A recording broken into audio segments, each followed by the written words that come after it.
The Tories are in turmoil today after Robert Jenrick's shock defection to Reform. The Shadow Justice Secretary jumped ship to Nigel Farage's right-wing outfit on Thursday, causing absolute chaos in Westminster. I'm Lizzie Buchan, the Mirror's political editor, and I'm going to talk you through a massive story in Westminster about Reform, the Tories, and the future of the right. So where did it all begin? Essentially, yesterday, Kemi Badenoch took all of Westminster by surprise by putting out a video on Twitter where she said that she had sacked Robert Jenrick from the Shadow Cabinet, kicked him out of the party because she got intelligence that he was planning to defect to Reform.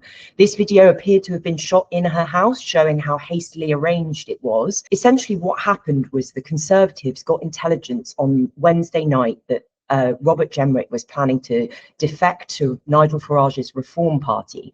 Now, the Tories have been watching Jenrick for a while. The right-winger had lost to Kemi Badenoch in the race to become Tory leader and has been making himself increasing problem for the Tory leader. So he's the Shadow Justice Secretary, but he'd been freelancing on all sorts of issues, doing a lot of eye-catching media stunts and generally just being a bit of a pain. So they've been watching him for a while, and there have been reports that he'd had meetings with Nigel Farage. I think 2 dinners had been reported back to the Conservative leader. They had an eye on him, but Robert Jenrick had been repeatedly denying that he was going to join Reform, both to the Conservatives and to myself and colleagues across Westminster who had been repeatedly asking him about it.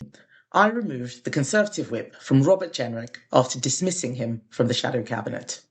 So Kemi Badenoch got wind of this happening and decided to try and spike his guns. She put out the video, which was timed to coincide with a press conference that Nigel Farage was giving in Scotland. I'm very surprised that this news has broken. He had been planning to talk about local council elections and also about Reform's new leader in Scotland. But instead, he was facing questions about Jenrick and whether he was going to be joining Reform. So in a dramatic day for several hours, there were lots of questions about whether Jenrick was actually going to join Reform. And then at 4:30, Reform gave another press conference, this time in London, where Jenrick joined Nigel Farage to confirm that he'd defected. This was pretty chaotic and clearly not planned, because Jenrick even turned up late with an awkward moment where everyone was sitting there waiting to see whether he was going to arrive. Do we play music now, or what do we do?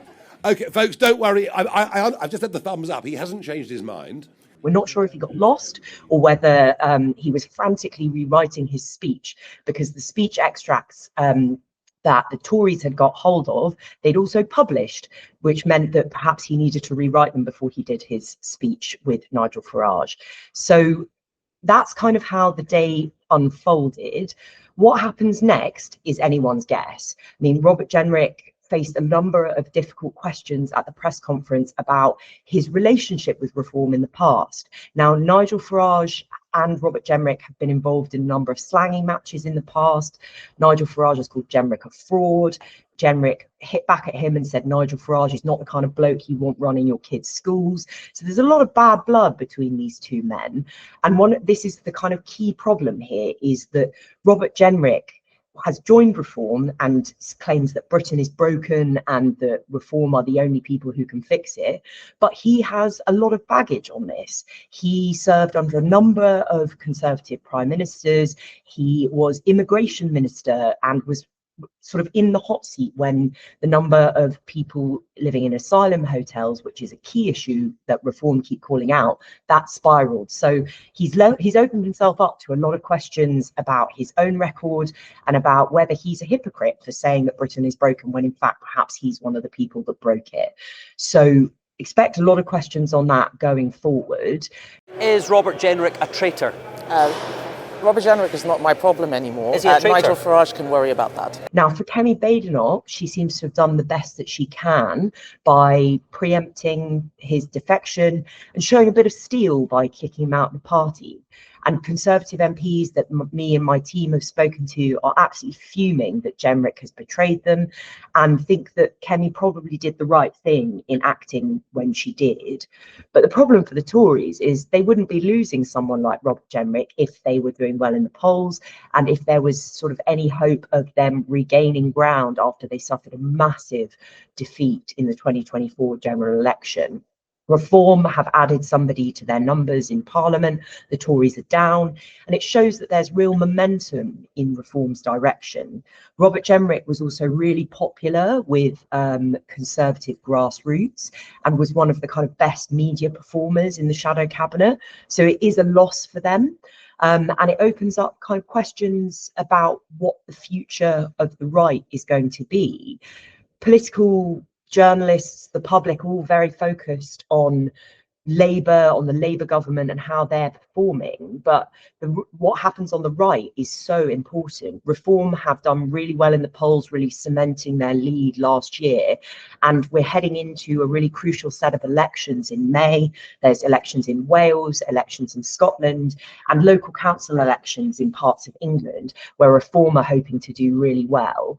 And if Reform do really well, that's bad for Labour and it's bad for the Conservatives. So it will be interesting to see whether any other Conservatives decide that they want to follow Robert Jenrick out the door and join Reform. There are a few names kind of being bandied around. People, allies of Jenrick, people on the right of the Conservative Party who might have us feel that they have a sort of better fit in Reform. People like Suella Braverman, the former Home Secretary, though I will say her husband defected to Reform and then quit again. So what she does is anyone's guess.